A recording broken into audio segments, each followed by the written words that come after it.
أعوذ بالله من الشيطان الرجيم. بسم الله الرحمن الرحيم. أتل ما أوحي إليك من الكتاب وأقم الصلاة إن الصلاة تنهى عن الفحشاء والمنكر ولذكر الله أكبر والله يعلم ما تصنعون. ولا تجادلوا أهل الكتاب إلا بالتي هي أحسن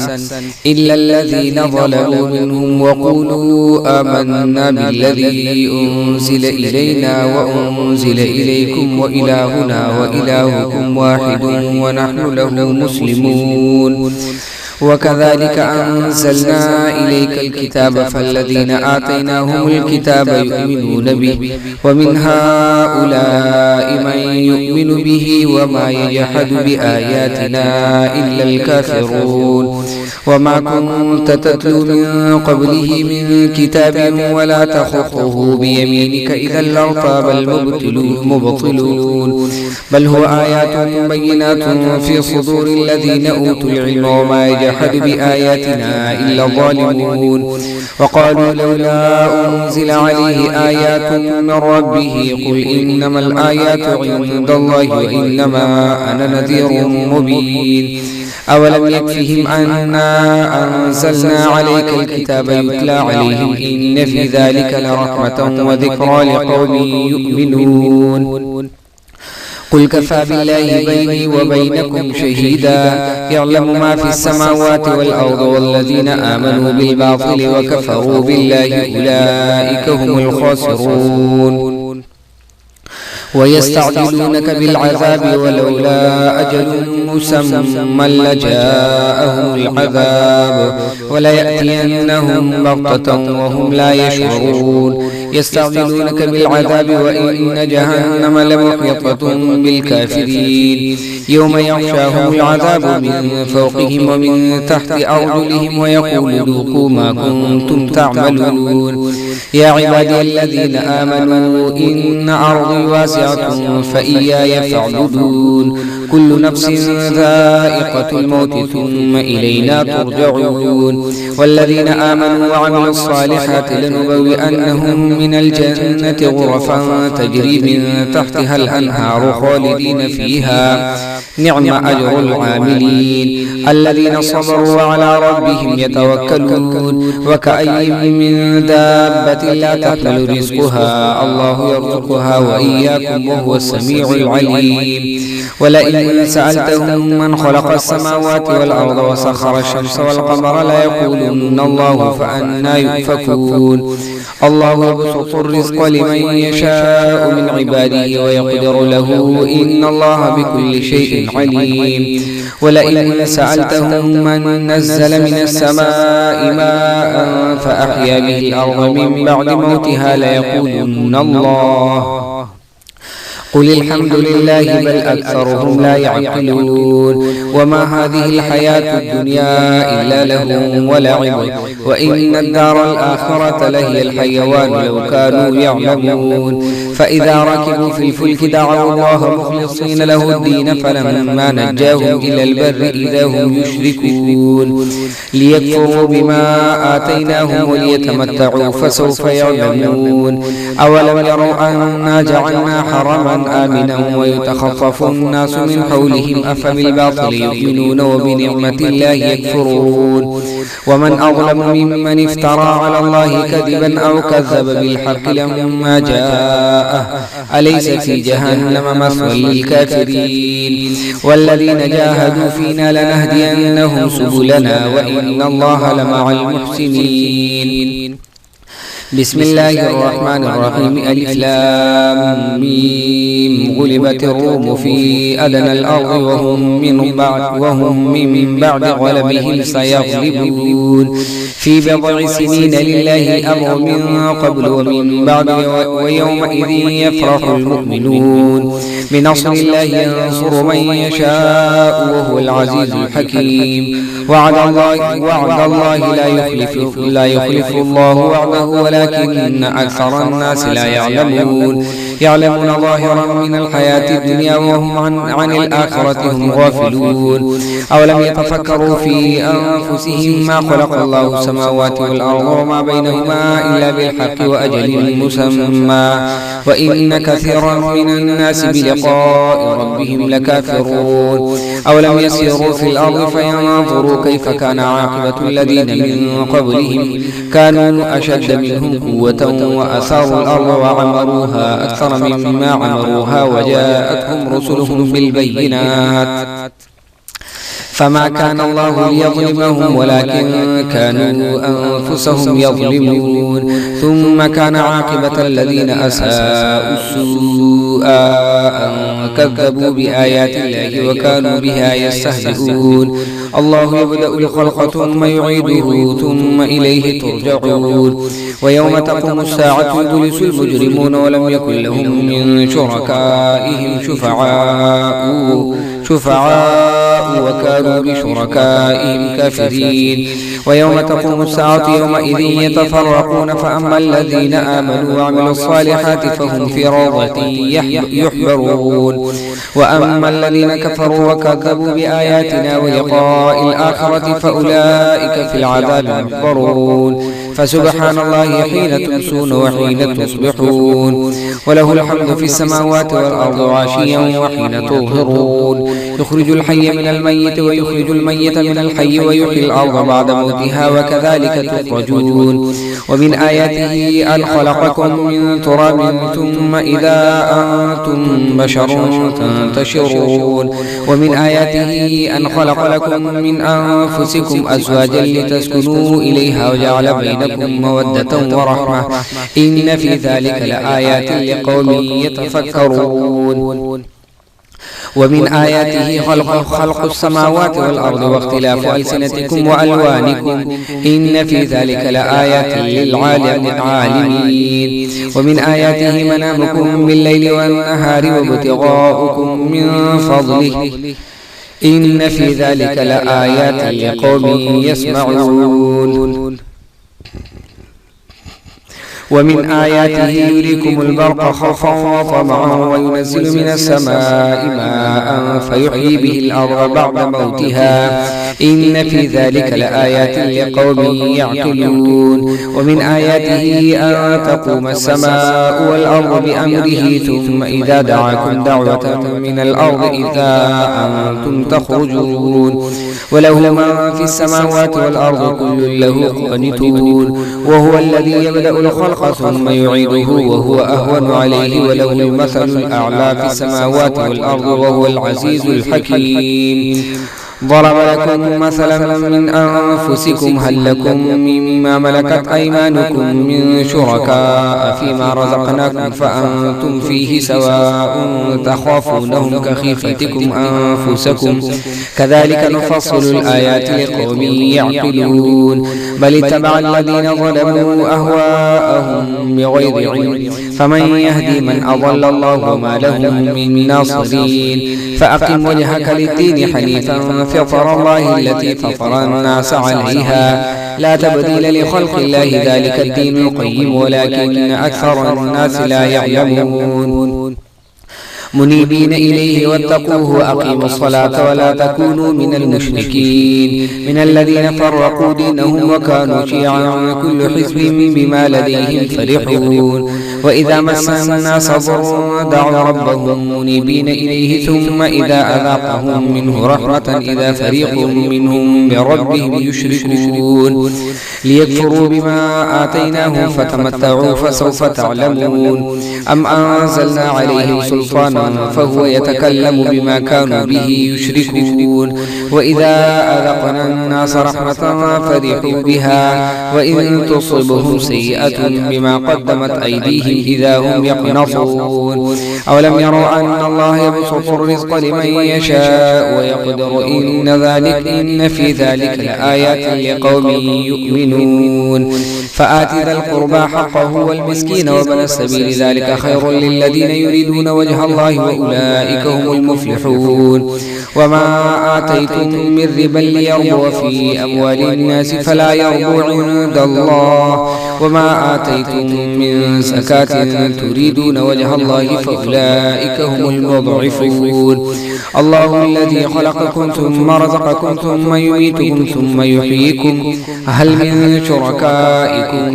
من يفعل من ذلكم من شيء سبحانه وتعالى عما يشركون ظهر الفساد في البر والبحر بما كسبت أيدي الناس ليذيقهم بعض الذي عملوا لعلهم يرجعون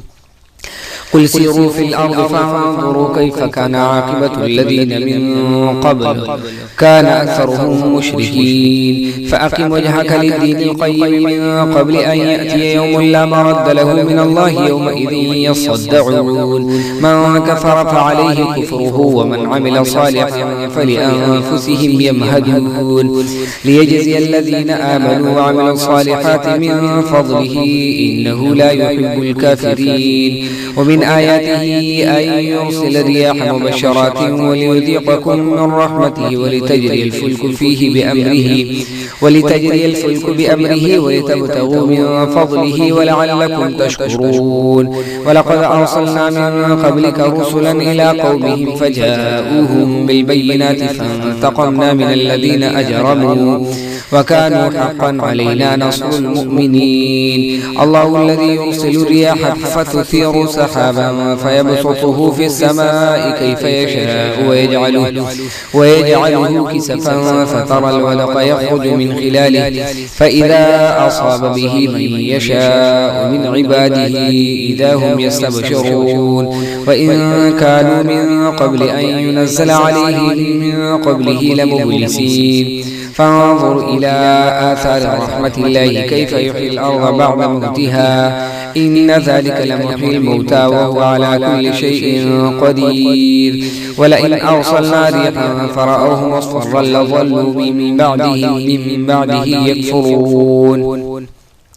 فإنك لا تسمع الموتى ولا تسمع الصم الدعاء إذا ولوا مدبرين وما أنت بهاد العمي عن ضلالتهم إن تسمع إلا من يؤمن بآياتنا فهم مسلمون الله الذي خلقكم من ضعف ثم جعل من بعد ضعف قوة ثم جعل من بعد قوة ضعفا وشيبة يخلق ما يشاء وهو العليم القدير ويوم تقوم الساعة يقسم المجرمون ما لبثوا غير ساعة كذلك كانوا يؤفكون وقال الذين أوتوا العلم والإيمان لقد لبثتم في كتاب الله إلى يوم البعث فهذا يوم البعث ولكنكم كنتم لا تعلمون فيومئذ لا ينفع الذين ظلموا معذرتهم ولا هم يستعتبون ولقد ضربنا للناس في هذا القرآن من كل مثل ولئن جئتهم بآية ليقولن الذين كفروا إن أنتم إلا مبطلون كذلك يطبع الله على قلوب الذين لا يعلمون فاصبر إن وعد الله حق ولا يستخفنك الذين لا يوقنون بسم الله الرحمن الرحيم ألف لام ميم تلك آيات الكتاب الحكيم هدى ورحمة للمحسنين الذين يقيمون الصلاة ويؤتون الزكاة وهم بالآخرة هم يوقنون أولئك على هدى من ربهم وأولئك هم المفلحون ومن الناس من يشتري له الحديث ليضل عن سبيل الله بغير علم ويتخذها هزوا أولئك لهم عذاب مهين وإذا تتلى عليهم آياتنا ولى مستكبرا كأن لم يسمعها فكأن في أذنيه وقرا فبشره بعذاب أليم إن الذين آمنوا وعملوا الصالحات لهم جنات النعيم خالدين فيها وعد الله حقا وهو العزيز الحكيم خلق السماوات بغير عمد ترونها وألقى في الأرض رواسي أن تميد بكم وبث فيها من كل دابة وأنزلنا من السماء ماء فأنبتنا فيها من كل زوج كريم هذا خلق الله فأروني ماذا خلق الذين من دونه بل الظالمون في ضلال مبين ولقد آتينا لقمان الحكمة أن يشكر لله ومن يشكر فإنما يشكر لنفسه ومن كفر فإن الله غني حميد وإذ قال لقمان لابنه وهو يعظه يا بني لا تشرك بالله إن الشرك لظلم عظيم ووصينا الإنسان بوالديه حملته أمه وهنا على وهن وفصاله في عامين أن يشكر لي ولوالديك إلي المصير وإن جاهداك على أن تشرك بي ما ليس لك به علم فلا تطعهما وصاحبهما في الدنيا معروفا واتبع سبيل من أناب إلي ثم إلي مرجعكم فأنبئكم بما كنتم تعملون يا بني إنها إن تك مثقال حبة من خردل فتكن في صخرة أو في السماوات أو في الأرض يأتي بها الله إن الله لطيف خبير يا بني أقم الصلاة وأمر بالمعروف وانهى عن المنكر واصبر على ما أصابك إن ذلك من عزم الأمور ولا تصعر خدك للناس ولا تمشي في الأرض مرحا إن الله لا يحب كل مختال فخور واقصد في مشيك واغضض من صوتك إن أنكر الأصوات للصوت الحمير ألم تروا أن الله سخر لكم ما في السماوات وما في الأرض وأسبغ عليكم نعمه ظاهرة وباطنة ومن الناس من يجادل في الله بغير علم ولا هدى ولا كتاب منير وإذا قيل لهم اتبعوا ما أنزل الله قالوا بل نتبع ما وجدنا عليه آباءنا أولو كان الشيطان يدعوهم إلى عذاب السعير ومن يسلم وجهه إلى الله وهو محسن فقد استمسك بالعروة الوثقى وإلى الله عاقبة الأمور ومن كفر فلا يحزنك كفره إلينا مرجعهم فننبئهم بما عملوا إن الله عليم بذات الصدور نمتعهم قليلا ثم نضطرهم إلى عذاب غليظ ولئن سألتهم من خلق السماوات والأرض ليقولون الله قل الحمد لله بل أكثرهم لا يعلمون لله ما في السماوات والأرض إن الله هو الغني الحميد ولو أن ما في الأرض من شجرة أقلام والبحر يمده من بعده سبعة أبحر ما نفذت كلمات الله إن الله عزيز حكيم ما خلقكم ولا بعثكم إلا كنفس واحدة إن الله سميع عليم ألم تر أن الله يولج الليل في النهار ويولج النهار في الليل وسخر الشمس والقمر كل يجري إلى أجل مسمى وأن الله بما تعملون خبير ذلك بأن الله هو الحق وأن ما يدعون من دونه الباطل وأن الله هو العلي الكبير ألم تر أن الفلك تجري في البحر بنعمة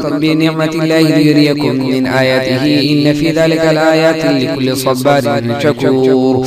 وإذا غشيهم موج كالظلل دعوا الله مخلصين له الدين فلما نجاهم إلى البر فمنهم مقتصد وما يجحد بآياتنا إلا كل ختار كفور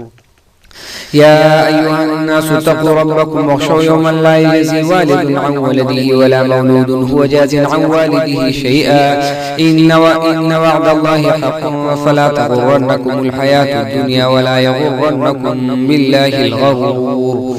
إن الله عنده علم الساعة وينزل الغيث ويعلم ما في الأرحام وما تدري نفس ماذا تكسب غدا وما تدري نفس بأي أرض تموت إن الله عليم خبير بسم الله الرحمن الرحيم ألف لام ميم تنزيل الكتاب لا ريب فيه من رب العالمين أم يقولون افتراه بل هو الحق من ربك لتنذر قوما ما آتاهم أتاهم من نذير من قبلك لعلهم يهتدون الله الذي خلق السماوات والأرض وما بينهما في 6 أيام ثم استوى على العرش ما لكم من إله ما لكم من دونه من ولي ولا شفيع أفلا تذكرون يدبر الأمر من السماء إلى الأرض ثم يعود إليه في يوم كان مقداره 1000 سنة مما تعدون ذلك عالم الغيب والشهادة العزيز الرحيم الذي أحسن كل شيء خلقه وبدأ خلق الإنسان من طين ثم جعل نسله من سلالة من ماء مهين ثم سواه ونفخ فيه من روحه وجعل لكم السمع والأبصار والأفئدة قليلا ما تشكرون وقالوا أإذا ضللنا في الأرض أإنا لفي خلق جديد بل هم بلقاء ربهم كافرون قل يتوفاكم ملك الموت الذي وكل بكم ثم إلى ربكم ترجعون ولو ترى إذ المجرمون ناكسوا رؤوسهم عند ربهم ربنا أبصرنا وسمعنا فارجعنا فنعمل صالحا إنا موقنون ولو شئنا لآتينا كل نفس هداها ولكن حق القول مني لأملأن جهنم من الجنة والناس أجمعين فذوقوا بما نسيتم لقاء يومكم هذا إنا نسيناكم وذوقوا عذاب الخلد بما كنتم تعملون إنما يؤمن بآياتنا الذين إذا ذكروا بها خروا سجدا وسبحوا بحمد ربهم وهم لا يستكبرون تتجافى جنوبهم عن المضاجع يدعون ربهم خوفا وطمعا ومما رزقناهم ينفقون فلا تعلم نفس ما أخفي لهم من قرة أعين جزاء بما كانوا يعملون أفمن كان مؤمنا كمن كان فاسقا لا يستوون أما الذين آمنوا وعملوا الصالحات فلهم جنات المأوى نزلا بما كانوا يعملون وأما الذين فسقوا فمأواهم النار كلما أرادوا أن يخرجوا منها أعيدوا فيها وقيل لهم ذوقوا عذاب النار الذي كنتم به تكذبون ولنذيقنهم من العذاب الأدنى دون العذاب الأكبر لعلهم يرجعون ومن أظلم ممن ذكر بآيات ربه ثم أعرض عنها إنا من المجرمين منتقمون ولقد آتينا موسى الكتاب فلا تكن في مرية من لقائه وجعلناه هدى لبني إسرائيل وجعلنا منهم أئمة يهدون بأمرنا لما صبروا وكانوا بآياتنا يوقنون إن ربك هو يفصل بينهم يوم القيامة فيما كانوا فيه يختلفون أولم يهد لهم كم أهلكنا من قبلهم من القرون يمشون في مساكنهم إن في ذلك لآيات أفلا يسمعون أولم يروا أننا نسوق الماء إلى الأرض الجروز فنخرج به زرعا تأكل منه أنعامهم وأنفسهم أفلا يبصرون ويقولون متى هذا الفتح إن كنتم صادقين يوم الفتح لا ينفع الذين كفروا إيمانهم ولا هم ينظرون فأعرض عنهم وانتظر إنهم منتظرون بسم الله الرحمن الرحيم يا أيها النبي اتق الله ولا تطع الكافرين والمنافقين إن الله كان عليما حكيما واتبع ما يوحى إليك من ربك إن الله كان بما تعملون خبيرا وتوكل على الله وكفى بالله وكيلا ما جعل الله لرجل من قلبين في جوفه وما جعل أزواجكم اللائي تظاهرون منهن أمهاتكم وما جعل أدعياءكم أبناءكم ذلكم قولكم بأفواهكم والله يقول الحق وهو يهدي السبيل ادعوهم لآبائهم هو أقسط عند الله فإن لم تعلموا آباءهم فإخوانكم في الدين ومواليكم وليس عليكم جناح فيما أخطأتم به ولكن ما تعمدت قلوبكم وكان الله غفورا رحيما النبي أولى بالمؤمنين من أنفسهم وأزواجه أمهاتهم وأولو الأرحام بعضهم أولى ببعض في كتاب الله من المؤمنين والمهاجرين إلا أن تفعلوا إلى أوليائكم معروفا كان ذلك في الكتاب مسطورا. وإذ أخذنا من النبيين ميثاقهم ومنك ومن نوح وإبراهيم وموسى وعيسى بن مريم وأخذنا منهم ميثاقا غليظا ليسأل الصادقين عن صدقهم وأعد للكافرين عذابا أليما. يا أيها الذين آمنوا اذكروا نعمة الله عليكم إذ جاءكم جنود فأرسلنا عليهم ريحا وجنودا لم تروها وكان الله بما تعملون بصيرا. إذ جاءوكم من فوقكم ومن أسفل منكم وإذ زاغت الأبصار وبلغت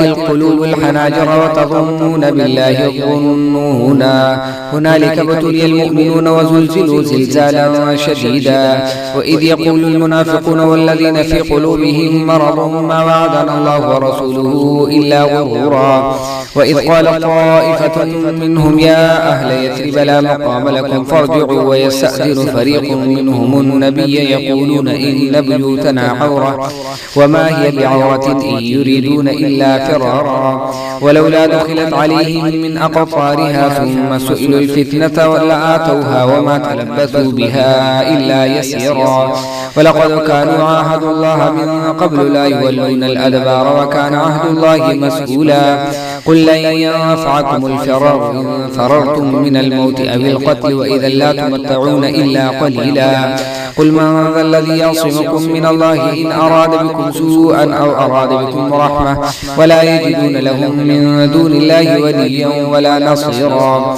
قد يعلم الله المعوقين منكم والقائلين لإخوانهم هلم إلينا ولا يأتون البأس إلا قليلا أشحة عليكم فإذا جاء الخوف رأيتهم ينظرون إليك تدور أعينهم كالذي يغشى عليه من الموت فإذا ذهب الخوف سلقوكم بألسنة حداد أشحة على الخير.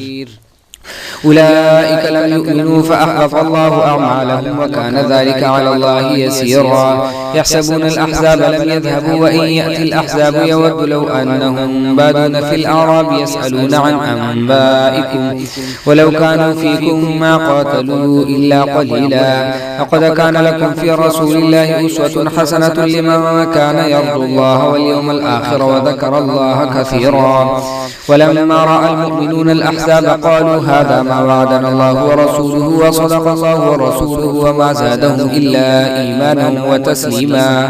من المؤمنين رجال صدقوا ما عاهدوا الله عليه فمنهم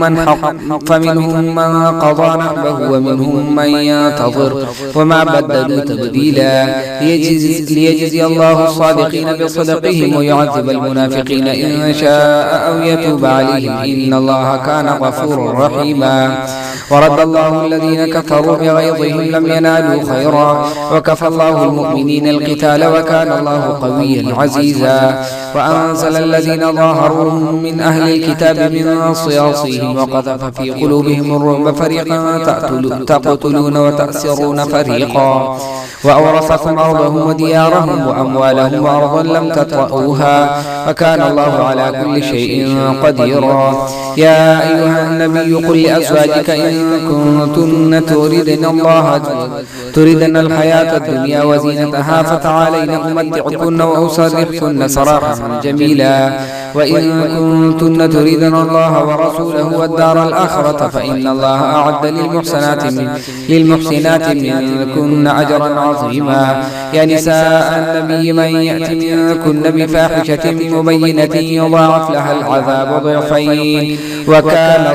وكان ذلك على الله يسيرا. صدق الله العظيم.